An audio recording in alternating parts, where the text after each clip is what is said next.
Thank you, Elena, for that introduction. Brazil fintech is booming. We all know this, right? It's creating more unicorns than the magic kingdom that my little daughter reads about. Um, what's behind that boom? We've got a half an hour ahead of us to really dig deep. And to guide us through that conversation, I have the privilege of speaking to two amazing people. Suzy Ferreira, who I respect so much as an entrepreneur that I invested behind her, and Bruno Diniz, who serves as my sort of personal Google and Wikipedia for what's happening in Brazil in the fintech market. He's just coming out with a new book about what's happening around open banking and stuff. So if you want to dig deeper, go out and buy the book when it comes out next month. But let's start just at the top. What's behind the headlines? What's happening? What's different about Brazil today that's driving this incredible boom? Suzy, do you want to start us off?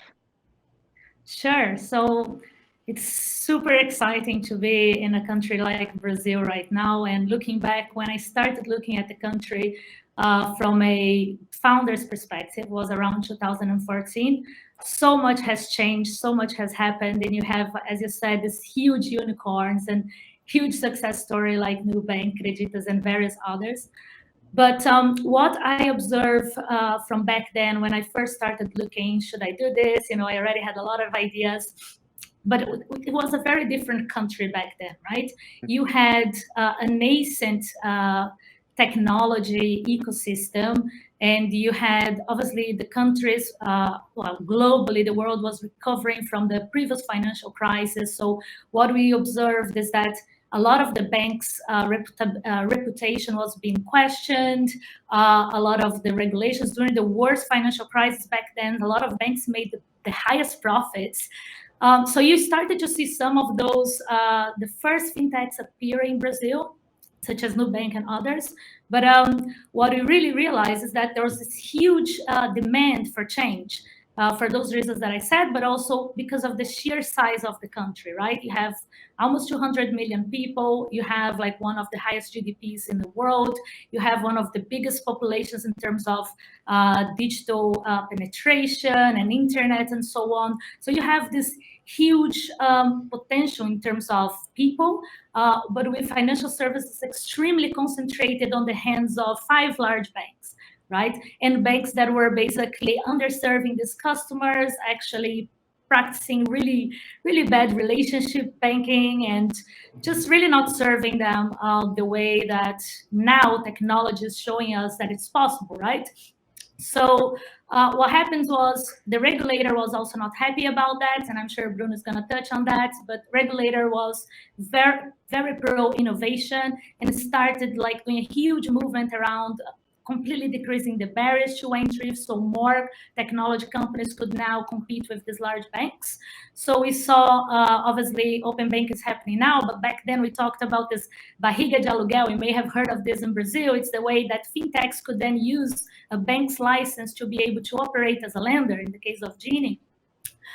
So lots of different movements around regulation, and now we're seeing like open banking, we're seeing the receivables registration, we're seeing PICs. So you see this regulator that is almost acting as a startup as well, and actually they like to call themselves like that. So it's in this huge demand, completely terrible service by the banks, with a regulator on the back saying, let's break this, let's make a financial service that is more inclusive, that we see that we were able to use the nascent technology as well, or a little bit more mature technology, right? Obviously, the world has been going through digitization for quite a while, but now you're actually becoming more mature. People are used to buying things online, but now why not do their banking online as well? So then you see this large movement of the incumbent banks also trying to digitize. But at this stage, obviously, if you're a nascent startup, if you're a fintech and you're using the best technology out there, of course, you're going to have an advantage, right? So that's what we've been seeing since 2014. And another thing in terms of technology, not just digital channels, but the infrastructure. Companies like Dinie were able to go out to market and use ready-made components that have been tested. They are like on cloud-based, but they also have this very democratical way of charging us. We're able to to pay-per-use and so on. So this means that we are very, it's much easier for tech companies, startups like ourselves, to start to go to market, to test our products through a very simple MVP, and then build a market demand and go out there and raise some capital. So those are the main factors that I see: huge latent demand, regulatory forces, and enabling technology. And Suzy, I think the idea of a 5-bank monopoly that underserves the population is probably extensible to more countries in Latin America than just Brazil. So there's a lot going on with regulation, as you said, the secular trends of adopting technology, the innovation in business models, the infrastructure that's being rebuilt. And let's not forget that you represent a new generation of entrepreneurs that are driving better customer outcomes. But let's start with the regulatory piece. Bruno, you spend a lot of time studying this particular topic.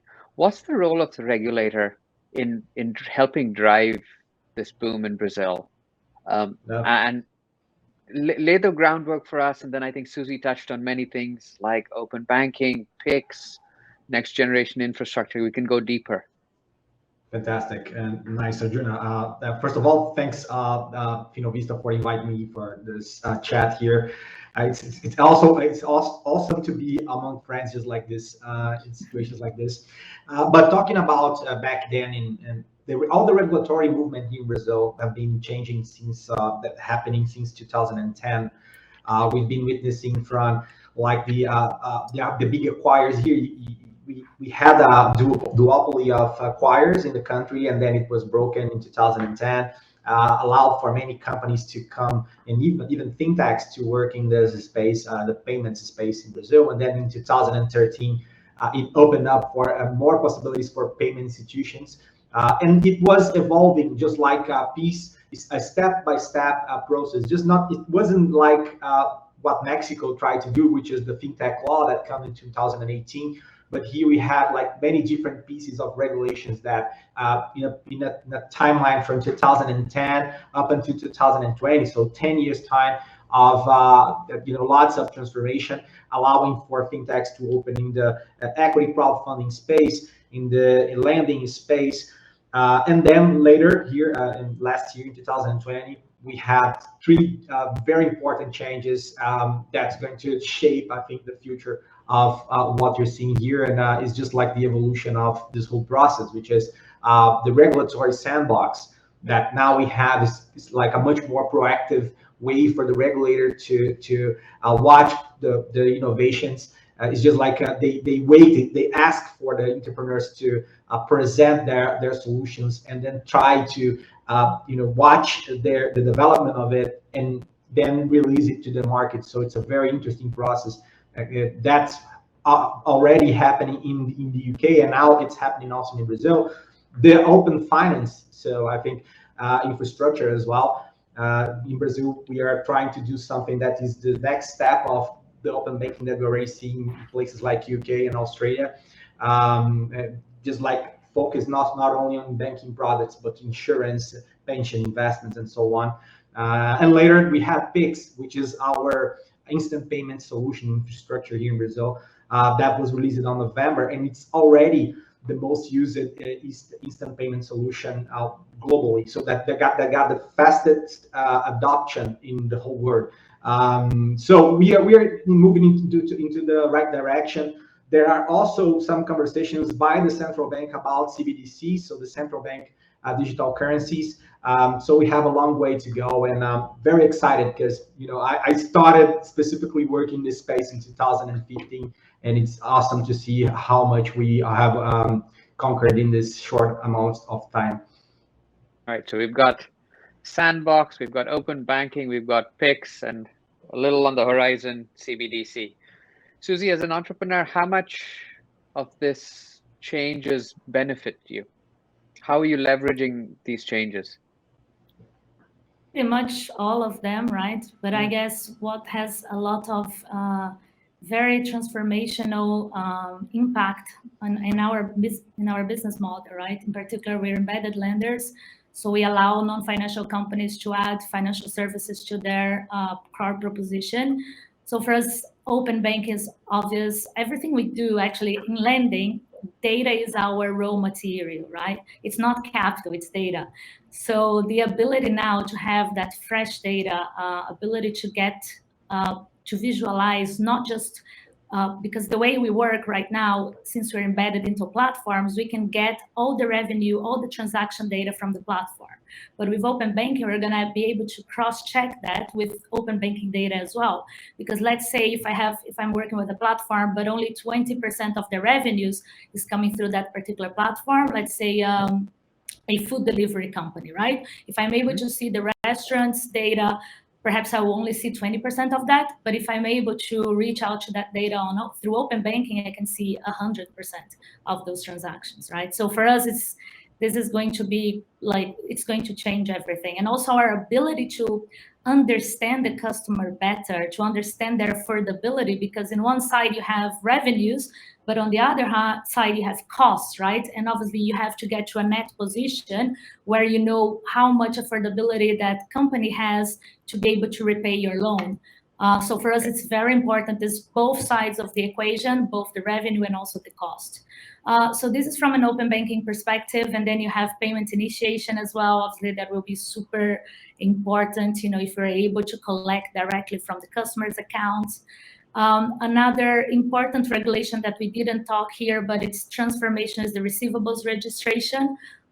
Again, huge change for lenders, because now customers have this asset, their receivables, because in Brazil, if you're paying with credit card, if you're a merchant, you're only going to settle that after 30 days if it's a vista, if it's upfront payment. So then the acquirer holds that cash for 30 days and the merchant doesn't have access to that cash. So now what they can do, they will be able to basically they're going to be able to register all that information in a central registry in Brazil, and then they can also kind of trade that information, right? Because lenders like ourselves, we're going to be able to secure loans against that, or at the very least, we're going to know how much of their receivables are already committed. So this is all around giving the power to the user with their data, but also with their cash flows, right? So this is huge. It's very complex. I think the regulator is being very optimistic. I've been given a lot of insights here that the regulation is super complex, and for people to be able to register, to be able to collect those receivables, it's going to be a bit of a mess. So, but we are there very early on. We have already been homologated. We've been already, we're one of the participants now. So I think it makes sense to start very early on and follow up with the evolution. But I think this is going to completely change the way we do lending in Brazil. Bruno, we've heard from Suzy how it will change her ability to really get a 360-degree view of the client she wants to serve. And of course, that will help the end customer. Globally, we talk about this SME credit gap. What Suzy is talking about is actually, breaking that barrier. But in reality, how close are we in Brazil to open banking? What needs to be done? And she said it's going to be messy. It's going to be tough. How's the regulator thinking about it? And how, as an influencer of the ecosystem, are you working with the regulators or the industry to help move it forward? Sure. It's the open banking implementation in Brazil is a collaborative effort, just like it was in the UK. We had like an implementation entity to guide this process. We have the central bank witnessing all of that, but not only that, participating on all of that and issuing the regulations. But we have like many different stakeholders, like trade associations that are representing their associate companies, their members, in order to achieve and really shape open banking in the country, create the technical standards and all of that. So it's taking time. In fact, open banking in Brazil was expected when it was initially issued, the regulation on May 2020, was to have all the process concluded by October this year. So it's just like next month, but it was delayed some time, a couple of times or more than that, because we have so many different moving parts here. It's not that easy. And when you're talking about open finance, that what we're looking for here, it's like uncharted sea, because no other country has done that before, even the UK. So to become it a reality, first we have to have this infrastructure aspect done with all the, in a good technical way. We are about to do this.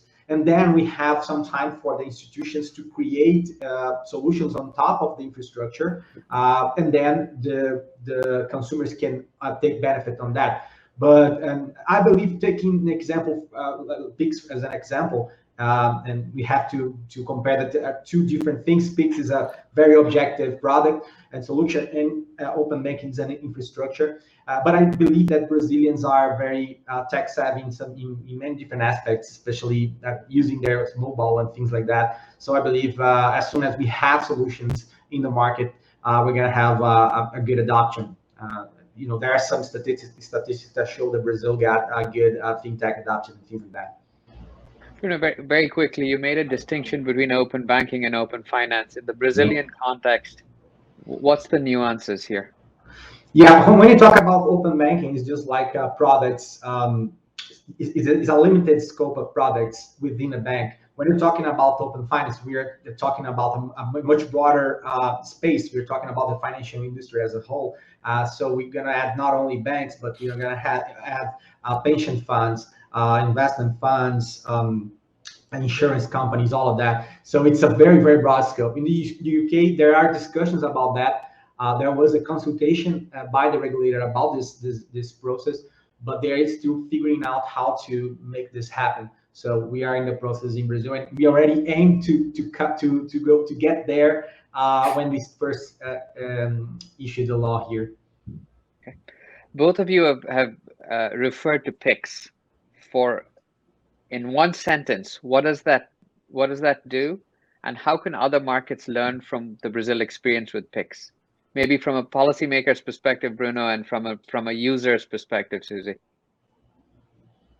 Suzy, can you start? Yeah, well, just very easy. From a user perspective, having spent the last 6 months in Brazil, the only way I have paid so far is Pix. It's like instant, very simple. You just insert a number, like in your bank, through your key or your bank, and you click. Like a few clicks, you can send money everywhere. From a user perspective, is the most frictionless way of paying. And from a regulatory and policy making aspect, I believe it's very important to have like a core solution that, if it's provided by the regulator, just like it in Brazil, it's very good, because it's also we're going to have a level playing field among fintechs and banks, because all of them are sit on top of the same infrastructure, which is very fast. So we have interoperability in this process. It's very important because of that. And also looking for when we're looking at like open banking and open finance and the evolution of other infrastructure aspects, in some way, just like is going to happen in Brazil, those two different technologies infrastructure are going to connect, so we can initiate payments through open banking using the Pix infrastructure. So it's crucial. That's exciting. And very important to have this combination. Right. Okay, Suzy, you alluded to this. You're building a business premised on this idea of embedded finance. What does that mean? What does that, when you look to the future, how am I or the average Brazilian consumer going to get their financial services? And Bruno, if you can respond to Suzy from, again, the regulator's perspective, because this might mean not your traditional bank providing a financial service. How do you as a regulator get comfortable with that? Exactly. So our vision is that in the future, and it's starting now, the future, that you're going to be able to access financial services where you are. So it's all about, as a user, you want to achieve a particular goal. Let's say I want to go from A to B, right? And I take an Uber. I don't have to do any payment because my objective is to go A to B, and I click to order the Uber, and finance is happening on the background, right? So it becomes much more about transactions. There was a huge movement around 2007-8 for relationship banking away from transactional banking. So I'm seeing now the opposite direction. If we're going back to transactional banking, but this time it's all about happening where you are on those ecosystems.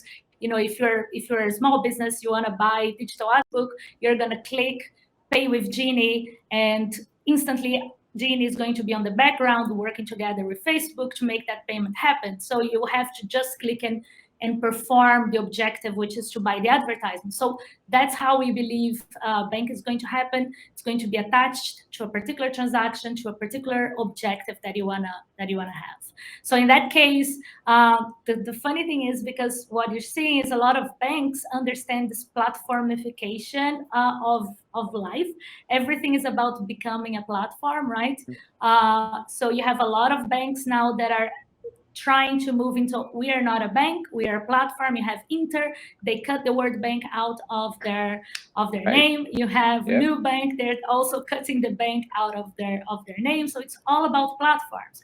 And then you have on the other side all these platforms that are going to use companies like Dinie to be able to become banks as well. So there's this whole new world where everything is this number of different platforms. So it's very interesting to see what's going to happen.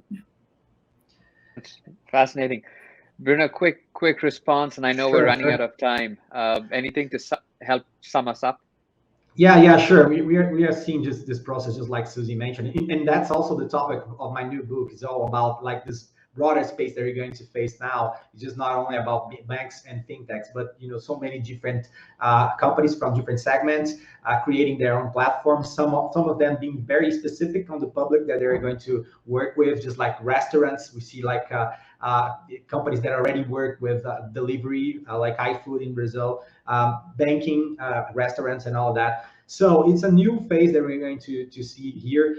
And like we like to say here, and we discussed it yesterday, is just like the banks are trying to become better platforms and even moving into non-financial services, and also the non-financial companies already got that and are running after their competitive edge with financial services as well. So it's going to be a different battle we're going to see pretty soon in the country and worldwide.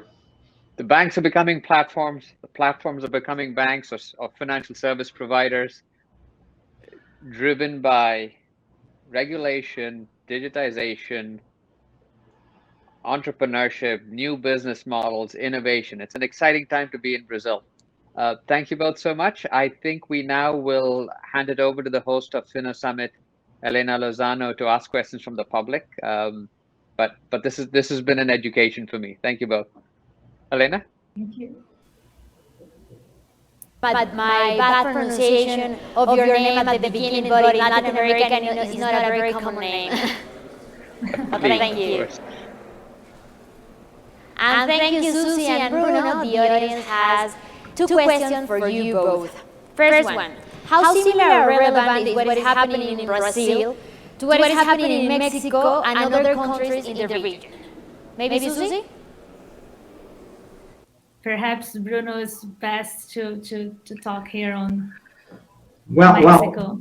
When you look at Mexico, we have the fintech law as well, and also the open banking process. That is something that was specified in the law in 2018. In 2020, we're going to see, it was expected to see more action on that. But the process is happening at a different pace than it's happening in Brazil. In Brazil, the law was published last year, and we are already moved to phase 3 of implementation out of 4. So we are getting quick on that. I know that some countries, and that might have happened with Mexico because of the pandemic, perhaps the pace is lowered down a little bit, but it's different from what we see here. But I believe that in the end, like in 3 or 4 years time, we're gonna see more countries in Latin America, Brazil, Mexico, Chile, that's also doing something around open banking right now, and Colombia perhaps. Thanks. Suzy? Well, I think he already commented on the regulatory side. I'm not so familiar with Mexican regulation, but from an embedded lending perspective, I think that I can talk about. It's similar, right? We've learned. Actually, we have to look to China. I would say as like the teachers of this embedded lending with Alipay, and then some players as well in the US, and a lot of the small business lenders now in Mexico. Are actually closing huge partnerships with Uber, Shopify, all these big guys. So it's kind of moving in the same direction. Embedded lending is a global phenomenon. And yeah, we're actually next getting some learning. How are incumbent banks in Brazil responding to the open banking opportunity? Interesting. Well, Brazilian banks know that we have a very big change to happen. It's something inevitable already happening in the UK. So there are some banks that are already announcing that they are doing some kind of solutions in terms of trying to facilitate. And most of them are announcing some kind of data aggregation product or solution, which is the pretty basic, like seeing everything, all their finances in one place, consolidating, for example, investments and things like that. So I believe that the banks are, getting ready for this battle. It's very important. It's going to be a much more collaborative way of working. And some banks are more prepared to do this game, and some are not. But I believe in the end, all of them will need to move to this path. I would also Suzy? add that, yeah, I would also add that I think they are also trying to make it hard, right? By talking to F data, I've heard of all these obstacles that banks are trying to put to make sure that, if they will have to comply, but if they can make it slower and slower, they're going to do it. Also, participating in some of those meetings myself, I can tell that potentially they're not having the right people leading on those conversations as well, and using Febraban and building their strength around this oligopoly, as opposed to actually teaming up with the fintechs and trying to find how they could collaborate to make it good for them as well, as opposed to just blocking it, would be a much better way. Come on, they are huge. Why not be confident, right? And try to work together, because it's going to happen anyway. But they're trying to block it because they are together with this Febraban thing. So it's a bit sad to see, to be honest. Thanks again, Suzy, Bruno, and Arjuna, for your amazing insights. Till the next time, it was amazing to have you here. Bye-bye. Bye-bye, Lena. Thank you. Thanks, everybody.